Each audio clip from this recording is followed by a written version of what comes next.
আজকে আমাদের এখানে মিটিংটা ছিল এই সম্প্রচার নীতিমালা নিয়ে, যেখানে এটা ডিসকাস করা হয়েছে এবং সেটা মোটামুটি আমরা এগ্রি। দু একটা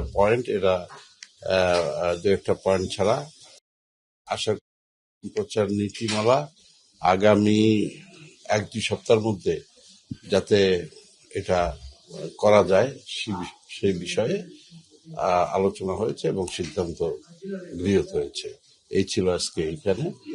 এবং আমাদের যে পয়েন্টটা ভেরি ইম্পর্টেন্ট, যেটা ডিজিটালাইজেশন দরকার, সেটা আমরা আরেকবার জোর করে বলেছি। কারণ ডিজিটালাইজেশন না হলে, পে চ্যানেল না হলে কিন্তু ইন্ডাস্ট্রি বাঁচবে না। সেটা খুবই গুরুত্বপূর্ণ।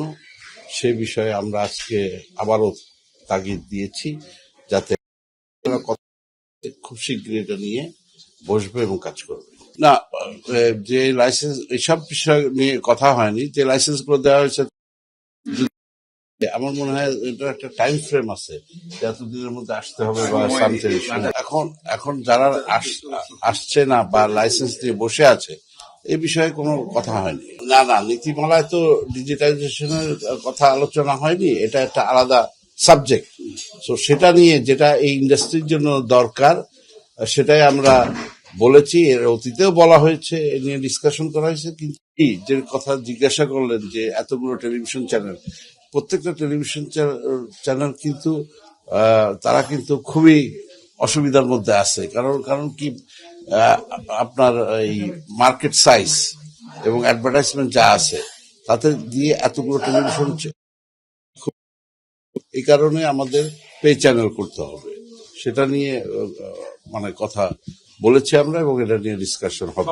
এটা 60-70টা পয়েন্ট, এখানে এটা খসড়া পর্যায়ে আছে। যেমন এখানে অন্তর্ভুক্ত করা হয়েছে যেমন জুলাই বিপ্লবটাকে, তাই না? এটা যেমন একটা নতুন, এই নীতিমালা তো আগে ছিল, সেটাকে সংযোজন বিয়োজন করে আপডেট করা হচ্ছে।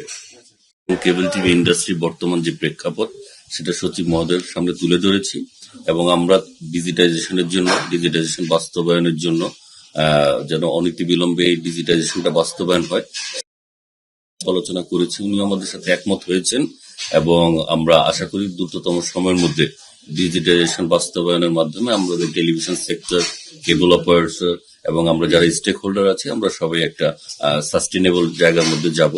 এই নিয়ে আমাদের আলাপ আলোচনা হয়েছে। পাইরেসি এগেনস্টও আমরা কথাবার্তা বলেছি। এইসব বিষয়ে আলাপ আলোচনা হয়েছে। আর নীতিমালা যেটা 2014 ছিল, সেটাকেই তারা কিছু ভাষাগত পরিবর্তন করে 2024 নীতিমালার আওতায় এনেছে। খুব বেশি পরিবর্তন না, ভাষাগত শব্দ কিছু পরিবর্তন করা হয়েছে এবং সেটা মতামতের জন্য বিভিন্ন স্টেক হোল্ডার, বিভিন্ন মন্ত্রণালয়ে প্রেরণ করা হবে, এটকোতে প্রেরণ করা হবে এবং এর পরিপ্রেক্ষিতে কারো যদি মতামত থাকে, সেটা 7 দিনের মধ্যে প্রদান করার জন্য একটা সিদ্ধান্ত হয়েছে। তার পরিবর্তিতে হয়তো দ্রুততম সময়ের মধ্যে এই নীতিমালাটা চূড়ান্তকরণ করা হবে। ডিজিটাইজেশন হলো আমাদের টেলিভিশন সেক্টর বর্তমানে অ্যানালগ পদ্ধতিতে চলছে। সেখানে কাস্টমারদের সার্ভিস, নাম্বার অফ চ্যানেলস, এগুলো ডিজিটাইজেশন বাস্তবায়ন হলে কাস্টমার অনেক বেশি সুবিধা পাবে। সে তার পছন্দ অনুযায়ী চ্যানেল দেখতে পাবে এবং আমাদের দেশীয় যে বেসরকারি চ্যানেলগুলো আছে, সেগুলো টিআরপি যে একটা ব্যাপার আছে, সেগুলো অটোমেটিক্যালি হয়ে যাবে। আমাদের কন্টেন্টের মানও বাড়বে এবং গ্রাউন্ড থেকে রেভিনিউ জেনারেট হবে, যেটা টেলিভিশন সেক্টর, টেলিভিশন ওনার যারা আছে তারাও পাবে এবং সরকার বিপুল পরিমাণ রাজস্ব পাবে, যেটা এখন পাচ্ছেন না।